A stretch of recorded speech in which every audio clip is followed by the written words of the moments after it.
Nei rā te reo pōwhiri o te reo tātaki, tēnā koutou katoa. Last year, 2 days before Christmas, workers at the timber mill in Gisborne had their worst fears confirmed. The mill, once one of Turanga's biggest employers, was closing and their jobs were disappearing. And Arohe is still struggling to find its feet after the cyclone. It was a devastating blow. But a new year has brought new opportunities. Irena Smith went to meet the men forging a new career while helping house those in need.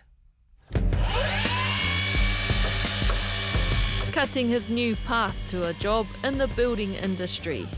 Jimmy Ratahi had worked for 23 years, on and off, at the local wood processing plant J&L, when they were told the plant will be shutting down and there would be no more work.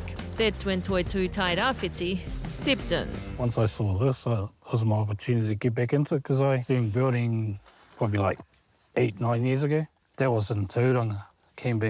Went back to J&L. Then, unexpectedly, it shut down again.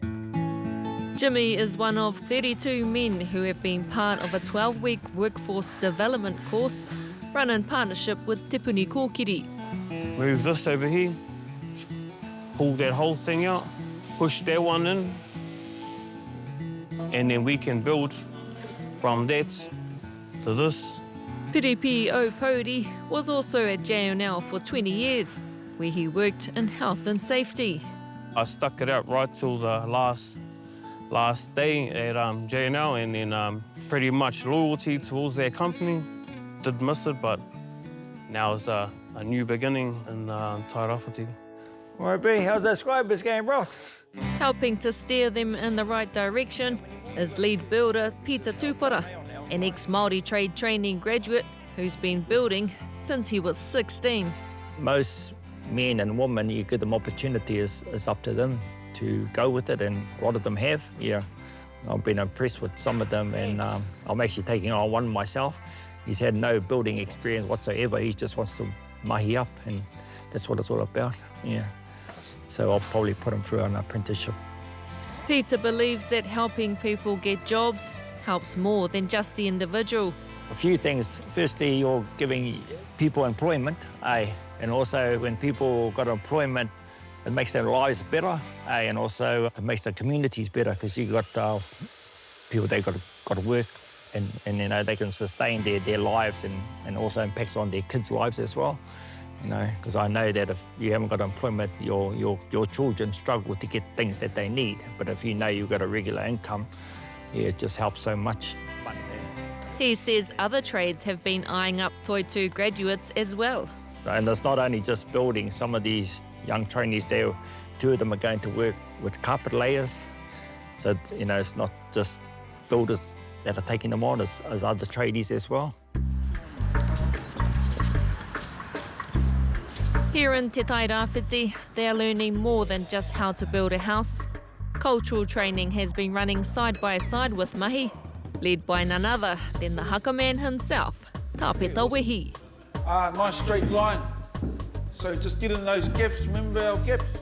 He mea nui tēnei, I roto I tēnei au huri. Nō reira, ko te nuinga o enei o ngā tāne, a kare rātou I tipu aki I te ao Māori. Nō reira, ākoa, ko etahi o rātou, kei tēnā mahi e mahi ana. Ko huri te ao I naene. Nō reira, ngā mātou anō, tēnei kaupapa I kaue mai kei rungi a tātou. Kia timata I ngā pepeha, I ngā tikanga, te reo Māori, maurākau, ērā āhuatanga katoa, hei whakahiko I a rātou I roto I tēnei ao.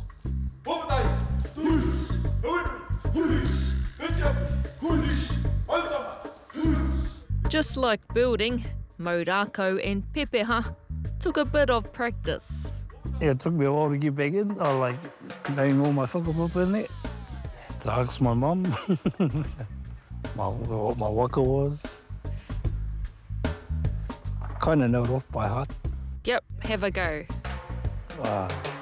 Ko hukirangi te maunga, ko wāpi te awa, ko reita, ko haureita te waka, ko mangahania te marae, ko rongo I te kai te hapu, ko Ngāti Whare te iwi. It's all because of our tips. Getting me back into it. And that cultural training extends to building practices as well. And also learn etahi o ngā tikanga e pāna ki te whenua. So we don't just go onto someone's whenua. You know, we have karakia before we go on there. We meet the whānau. We make sure that when we're clearing the whenua, that is not a significant tree, because there's been nothing worse than our mokopuna's whenua is buried there and you come home from work and your tree's gone. So all of those things.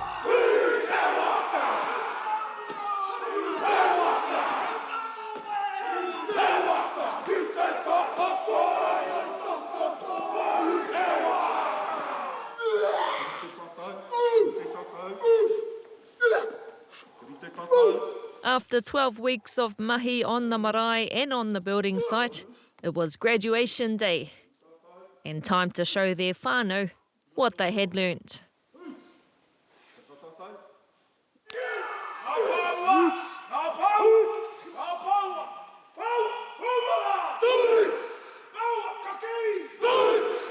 Hopes were also high on getting contracts to stay working for Toitū Tairawhiti.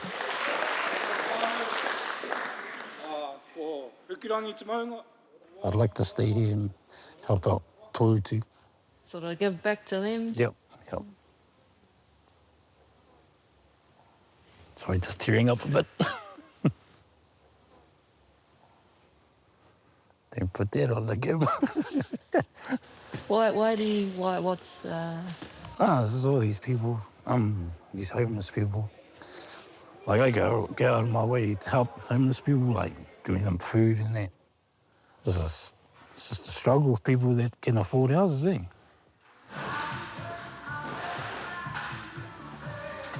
With house building about to ramp up here on site, Toitū Tairawhiti managers were doing their best to secure jobs for everyone. It's been an awesome 12 weeks, you know, to be able to be in a position where we can pick people up after Dukanisha closed down, and that was 80 whānau from Tairawhiti that were affected in the closure of JNL.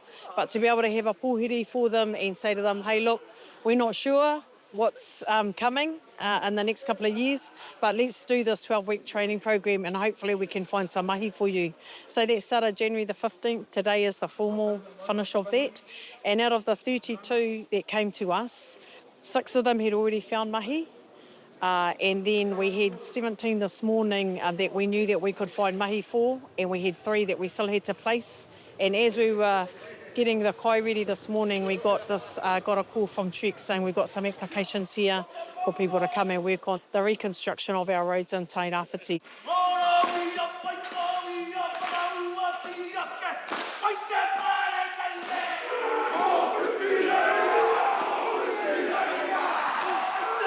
Being able to fill some much needed positions here means the production capacity ramps up from 40% to 100. So at the moment we have produced 21 homes out of here. So behind us this will be number 22 going out, and that's only been with 3 crews. So we've got 6 crews starting up, 18 houses on the build at any one time. Like much of the country, Gisborne has a housing shortage, with Turanga needing an estimated 5,000 more homes by 2050. Meeting that need is on the minds of trainees. Because a lot of people actually just 3 whānaus in 1 whare, or I know across the road we got a couple of big whānau in 1 little home, so the waiting list is pretty long too, just for renting. I know about buying. I know there's a lot of families, good 14 plus people living in a 2-3 bedroom whare, yeah. So this just alleviates all that congestion. And maybe one day, not renting any more themselves. Future goal, try and get a whare of my own. All my aunties and they're already putting in orders to build them a house already. Yes, we got me a house here to build. While the original focus was on papakainga housing, with a pivot to cyclone repairs and emergency housing, public housing is an area Annette Wehi says Toitū is keen to support. They've been on us for the last couple of months and saying, well, you know, what about us? What about our whānau? We don't have whenua. So what happens to us? We just locked into the system. We know what it's costing per square to build some of the kāinga ora homes, and we think that we can do it better, we can do it more affordable, we can do it at pace. And so those are some of the conversations we're having. But also wrapping around a whānau, so saying, yes, we are going to bring you a home, a warm, healthy and safe home. Growing Tairāwhiti housing stock and Tairāwhiti men as they set their sights high for the future of this community. Tēnā koe, Irena, I te pai o ena whakamarama.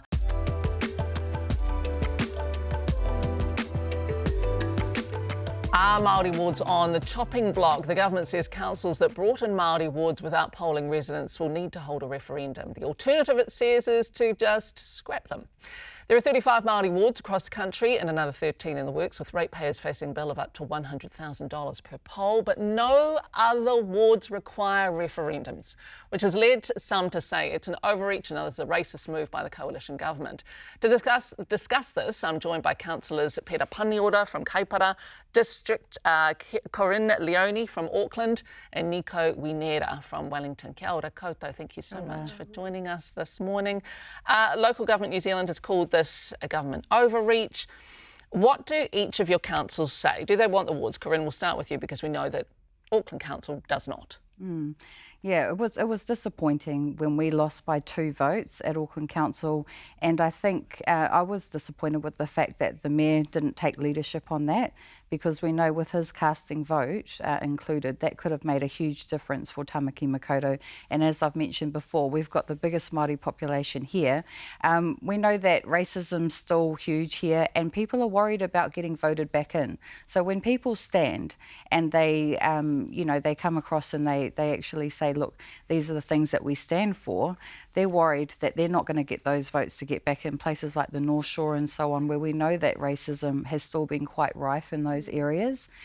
So those are part of the things that I think have influenced the reasons why we lost the vote there for Tamaki Makaurau. What about for you, Peter? Does your council want to keep the Māori wards? We haven't voted on it, obviously, so I'm assuming that my council will vote to disestablish them, and that's purely based off of the fact that our mayor and one other councillor who have the majority were personally responsible for delivering the petition to hold, a referendum in opposition to the Māori ward being established when it was back in 2022. And what's likely to happen for you, Nico? Do you think that there'll be a disestablishment of the Māori ward? Hey, look, I'm not worried. I live in a pretty privileged position compared to a lot of our whānau doing this job. Wellington, of course, has just elected its first Wahine Māori mayor. We have a Wahine Māori local MP and is green and red all throughout up until our northern border. So I think the real concern is for those, as we've seen in rural areas, where there maybe isn't that same support or that same organisation forum by tangata whenua, and some people who are really delivering some good value to their communities are going to get kicked out, basically. So those referendums for Māori wards, they're not new. The requirement was only dumped by Labour in 2022, just, the view being that it didn't create a level playing field. What does re-establishing the right to these referendums do? Well, re-establishing the right means that 5% of the population who are non-Māori get to decide whether Māori have a voice at the table or not. In terms of a Māori ward councillor there at the table amplifying their voice. So I don't feel that that's fair, and we do live in a representative democracy, and that that essentially means that Pākehā are deciding that they don't want a Māori representing Māori constituents, and I just don't see that as being fair. Yeah, we need to remind people too that it's not something that other wards are required to do. Nico, why is it important to have a Māori ward? What have you achieved in your role? I think The true value of having a Māori ward councillor around the table is being able to utilise those relationships with mana whenua and also balancing the interests of matawaka who come from elsewhere, the so-called urban Māori, being able to balance those interests and deliver value for the community based on that. You know, in Wellington, we're lucky to have an incredibly strong partnership with our two mana whenua iwi, which we call Tākai Here, and that's focused on uplifting the mana of the people and the taiao of the city from a Te Ao Māori perspective and looking after Māori within our city as well. And it's been a privilege to help shepherd that through in my first term as Māori ward councillor. So there's plenty of benefits. So if it's up to non-Māori voters to decide on the value of these awards, what would you say, Peter? Why should non-Māori want this?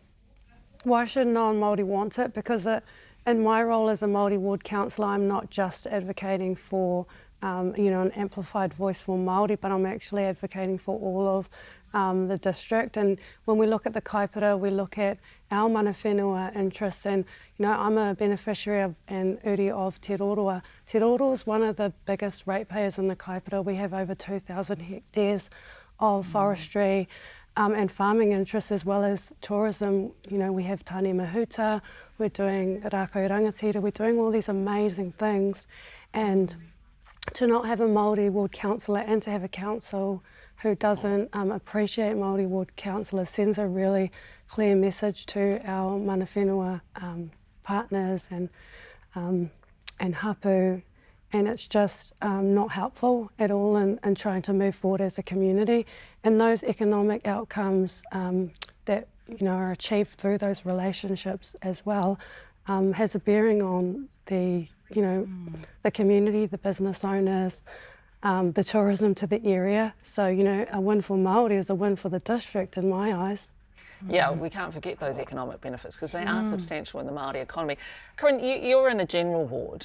Why can't you speak for Māori? Yeah, and I think this is the big concern is that in my ward, I've got around 40% ethnic community, 60% Pākehā, we've got Māori and Pacifica in there as well. And I always have to be aware that I'm a voice for my constituents and for all of Aucklanders as a regional councillor. But if I was just to focus on Māori issues, of course that would impede on how I'm seen in the future, that I'm not actually giving that balanced view of what needs to be achieved in Tamaki Makaurau, whereas we need to have a Māori ward councillor that can just focus on those things. Māori are leading the way in terms of the environmental issues and economic development. As you said, we've got thousands of Māori-owned businesses here in Tamaki Makaurau, so we need to have that Māori voice, and it doesn't cost our city anything to have a Māori ward councillor.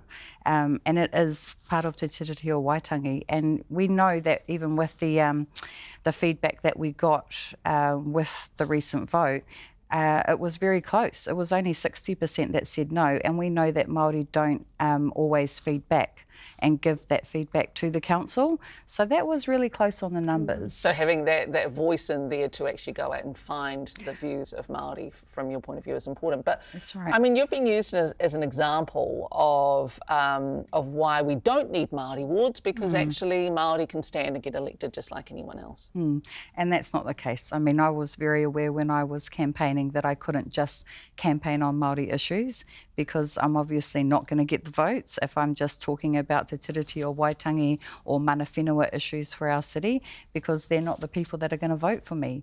And I have been able to achieve some things and have, when I look at our Māori outcomes portfolio, I'm the first Māori to actually chair that portfolio. And it's not to disrespect those non-Māori that have been leading those portfolios, but I'm the first one to be able to do that. So even though I've worn the hat with some of those things, I have to keep across all the issues for council. So what you're saying is it's important for there to be a mandated voice for That's Māori, right. not just a general voice. Essentially, the government is saying councillors need permission to establish a Māori ward, but not to scrap them. The referendums are binding. They're not going to come into force until 2028. Nico, does that give time to change things? It does. I mean, it's a totally inconsistent approach with the government's narrative of fairness. No other representation change is subject to referendum. The government also clearly will not abolish the ratepayer role, which allows people who don't even live in the rohe to vote against sometimes the interests of mana whenua. So I think there has to be a wider conversation about whether the government can meddle this far and this deep in local government, and what the racist agenda that has been influencing this government has led them to do in this space. What might that discussion look like? We need to ask ourselves whether we're really taking Te Tiriti o Waitangi seriously at every level of government. It's all very well having Māori seats in Parliament, but if we don't have a model for local government that takes into account the interests of mana whenua, also Mātāwaka, urban Māori, and also the kind of crown space, then we're not going to advance on Te Tiriti whatsoever farther than our current paradigm, really. And you've raised the Māori seats, and it's a good question to ask, where does this lead? Are we going to end up with a referendum on whether we should have the Māori seats, Peter? Look, the advice that's come out from the government's really ambiguous. I'm still trying to understand whether one of the options, which is just that councils can scrap the Māori wards that have already been established, whether that's even legal, and then whether the binding polls are going to be citizen initiated, which requires the 5% threshold, or binding, by way of government and, inserted into the voting packs in October. So we still need to wait for the legislation, the wording of the legislation to come out to really see what that policy is.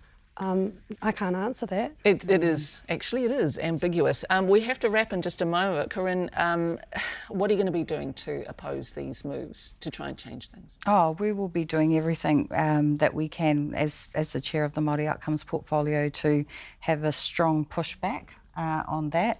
And I hope to get our mayor's support on that, and a majority of councillors, and getting out to the community and making sure that Māori and Tamaki Makaurau have their voices heard in whatever forum we can to push that through as well. So, whether that's through kind of just having hui out in West, East and South Auckland, and just getting community leaders together to raise the profile on that, because I think everyone's just so concerned about the central government and the pushbacks that we're getting. Well, thank you. Ngā mihi nui kia koutou katoa. Thank you so much for being here this morning, and we'll watch this with interest. Ngā mihi. Tyna Keenan, a rapper, singer, songwriter, musician, teacher. If you don't know the name, you'll know the songs. He's been a part of the soundtrack to Life in Aotearoa. Tyna's worked with industry heavyweights like Scribe, DJ Severe and Rob Ruha. Then debilitating anxiety curtailed his career just as his star was beginning to shine. Tyna talked to Irena Smith about his struggle to take centre stage again.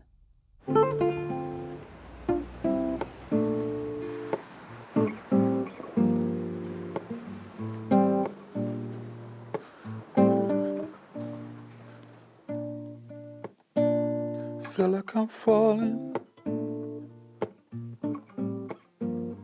but I can't let it go. The song I just put out is called Automatic, and it speaks on my, I would say, battle with chronic anxiety over the years.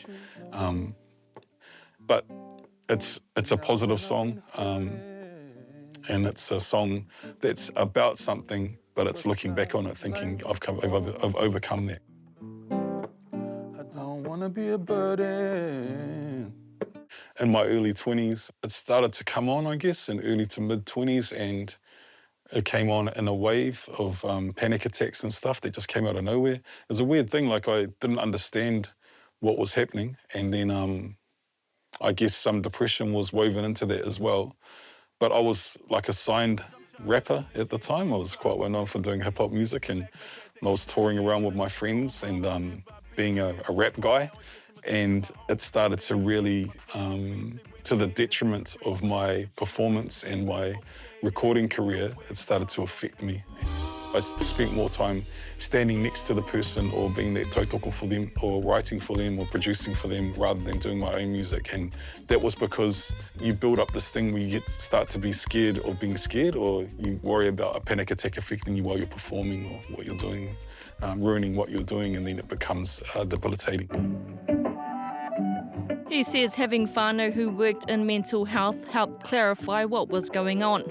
But ultimately, he realised the only way out was to push himself forward.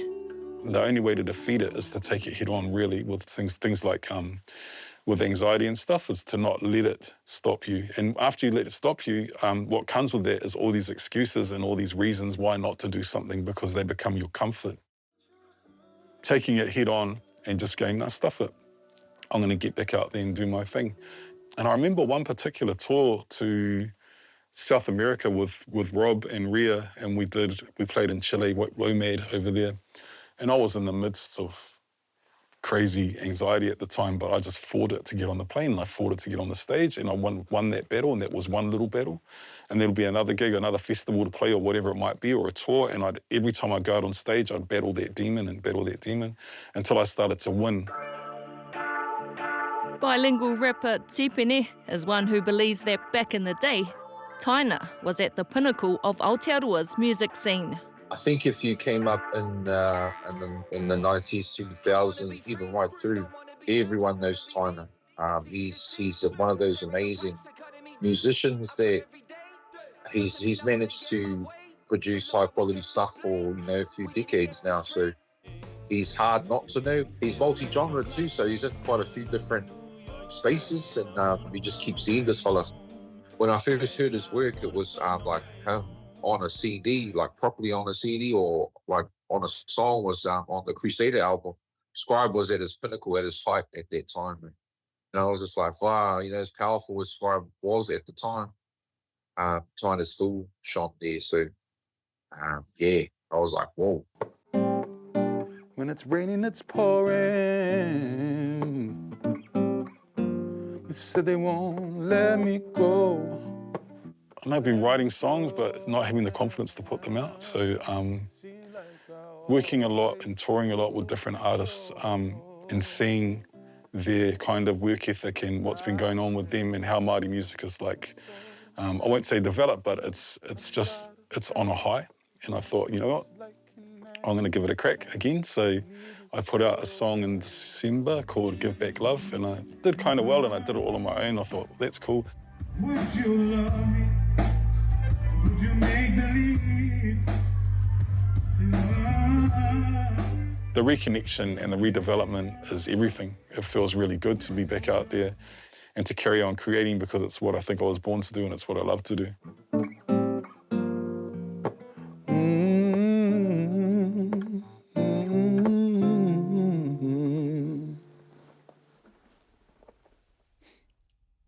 Ko ia kei a koe e Tyna, ko Irena, no kua marama, te katoa tēnā koe.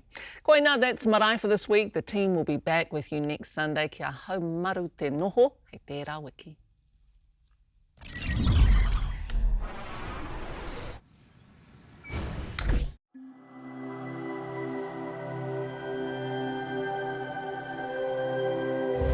Ko te reo, te take.